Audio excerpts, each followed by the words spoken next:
Hey, YouTube. Robert J. Conley here, live. The simplest thing you can do to improve your results. I didn't say the easiest. I said the simplest. And it's really simple and it's really hard. And that is to confront reality. Give up the fairy dust, the pixie dust, the delusion, and confront reality. Now, most of us know what reality is in most circumstances, like, super fundamental stuff, like if you don't sleep enough, you'll be tired. But or if we eat too much, we'll be fat. If we don't exercise, we'll feel crummy. We know those fundamental things.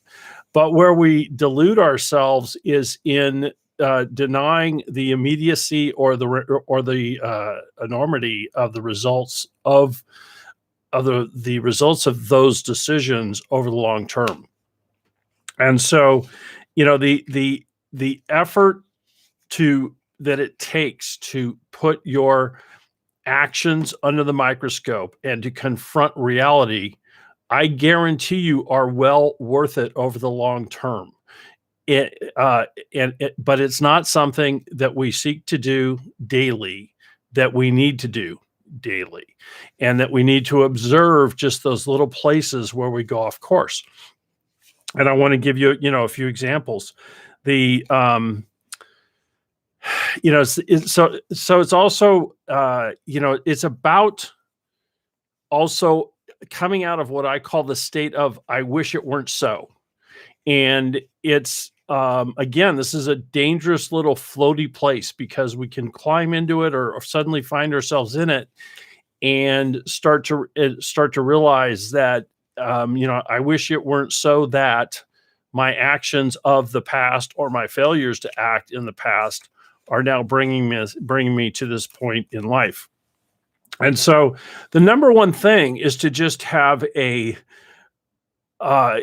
commitment to confronting reality. And there was this British humorist a number of years ago. I think he is still alive, but he's in his like 80s or 90s, and he had the greatest name, Ashley Brilliant. And one of his quotes was, "Try to relax and enjoy the crisis." Try to relax and enjoy the crisis. So, relax and enjoy your imperfections, but confront them. Come from a place of unrelenting examination, of unrelenting commitment to improving, and forgiveness for the past and letting go. And this exercise, not only is it about improving results, it's also about potentially improving conditions such as anxiety or depression. And one of the kind of oversimplifications of those two elements are that if you're depressed, you're living in the past. If you're anxious, you're living in the future. And so both of those are indicative of that you're not living in the present. Like I said, oversimplification, because I think you can be truly well, I'm not going to go down that road at any rate. So this is about confronting reality, being present, looking at just start with the main areas of your life, eating. Do I eat too much? When you're putting it under the microscope, look at, wow, I do eat too much. Do I eat too much all the time? No, I don't. How do I narrow it down? Like in my case, I know that if I'm watching TV after 9 o'clock at night, I'm putting myself in the danger zone of grazing. And that is where I will consume more calories than I needed for that day. That's just a small example, but it's confronting that reality and then going back to the step to avoid it. So it's not just, oh, okay, now I realize this, but I'm going to watch TV at 10 o'clock at night and hope that it doesn't cause me to want to overeat. No, the choice is, and this is where it gets hard, and fortunately there's not that much good on TV, so it's kind of easy, but it's like, no, the decision is to stop watching TV by 9 o'clock at night, to not watch more than an hour of TV a day, to, do those kinds of things. That's what's true. That's what puts me in the danger zone for overeating. Exercise, it's almost a cliche, but we all need to exercise every day. And we all need cardio, we all need strength, and we all need stretching. And it's super easy to skip a day. And you pay a terrible price if you skip 300 days. Actually, you start feeling crummy if you skip 3 days. Another area that is hard to really be honest with ourselves is in our spending habits. And we know that one of the any of us who have, I think most adults know that if you want to have a savings account, you need to put money away first and spend what's left over, not spend and then save what's left over. It just never works. And so examining what your habits are, examining what your triggers are for spending too much. Do you go online and just start wandering around and all of a sudden you're buying a fur-lined kitchen sink that you didn't need? Another example that I've had this conversation over the years in coaching a number of people, that I wouldn't put in it's sensitive because it involves drinking habits, and there's not any judgment around whether or not someone's an alcoholic. It's just you can't go out drinking every night. If you have a normal income, you can't go out drinking every night and save money. Those are mutually exclusive events. They can't happen. In fact, you can barely afford to go out drinking once a week, because a lot of times people that go out once a week make up for the other days anyway. So again, I'm not judging. I'm just saying that's another example of where it's hard to look at the reality. It's unpleasant to look at the reality. It's not something that most of us, really, really, really hope to examine closely. But the benefit of it is huge. Another area of confronting reality is just what are any given one of us, what are our limitations? And this is an interesting one because, part of the American folklore and part of the excitement of living is the stories that we see of people overcoming the odds, overcoming adversity. It was, I'm going to forget his last name now, but Muggsy, those of you who are basketball fans know what I'm talking about, but I think he was like 5'3", played in the NBA for, I think, a half a dozen years. Everybody knows the story of Rudy, the little guy who went and started at Notre Dame. And these are all wonderfully motivating stories. But what we also need to do if we're in analogous situations, obviously rarely the same situation, but to be very realistic about what our own capabilities are and what our own energy for being up to the task is. Everybody wants to be a millionaire. Okay, whatever.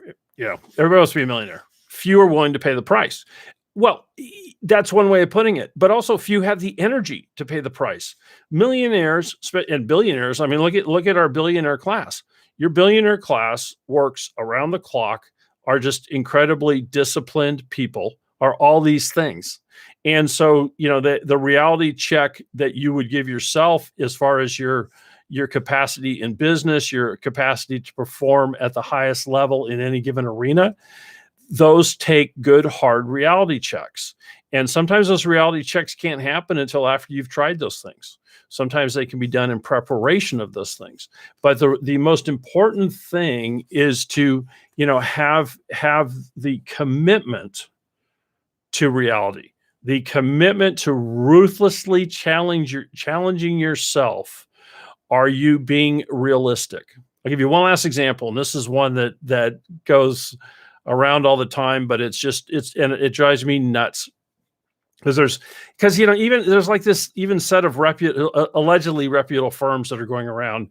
So the topic here is stock market and stock trading, and the number of hucksters out there that are going to sell you a system to beat the market.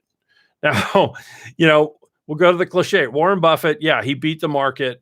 He worked 24/7 for years. The bigger he's gotten, the harder it's been for him to beat the market, but it's a full-time job. And so, the reality is that if you are doing stock investing as a side thing and you're trying to like day trade or trying to do some of these other things that the people are telling you, get rich overnight on, that's not reality. That's fantasy. That's pixie dust. And so, whether it's that kind of endeavor, whether it's your day-to-day job, again, in sales, another example, in sales, when I was in commercial real estate brokerage, the rule of thumb was you needed to dial the phone 100 times a day. And if you dialed the phone 100 times a day, you made a really good living. If you dialed the phone, and it wasn't these deals where if you dialed the phone 90 times a day, and this is a true dynamic for a lot of things. So you dial the phone 100 times a day, you're going to make a really good, reliable, consistent living. And it's not like, oh, well, I'll dial the phone 90 times a day and I'll make 90% of that. No, it falls off very quickly. There's a critical mass of activity that you need to do. Is the number exactly 100? I don't know. But the point is that you need to look at reality. Are you doing the things in the quantity and quality of actions that you need to do in order to move forward in your process? And so I invite you to add to for the rest of your life, but we're halfway through or a third of the way through summer. We've got 2 more months in summer. And I'm just trying to plant a seed that kind of sticks with you. Go, okay, well, this is the summer of reality, and I'm going to confront reality, and I'm going to look at what my activities are, and I'm going to be committed to being realistic and to acknowledging what the immediate ramifications of my actions or inactions are, and what the long-term ramifications of those are. And if you're a person who has trouble doing that on your own, and all of us have blind spots, so none of us can do it for every spectrum of our own lives, but enlist a buddy. If you've got someone, and I don't mean your best buddy, I mean someone who will just very honestly talk reality to you, and that you can bounce each other off reality. And the keep it real cliche. Well, try to keep it real. Try to keep yourself based in that theme, and just every day go forward with, wow, today's a new day. I'm going to look at reality, look at what's really going on. And as I do that more and more over time, I will consistently generate better results in my life. I am Robert J. Conley, and I will see you next time.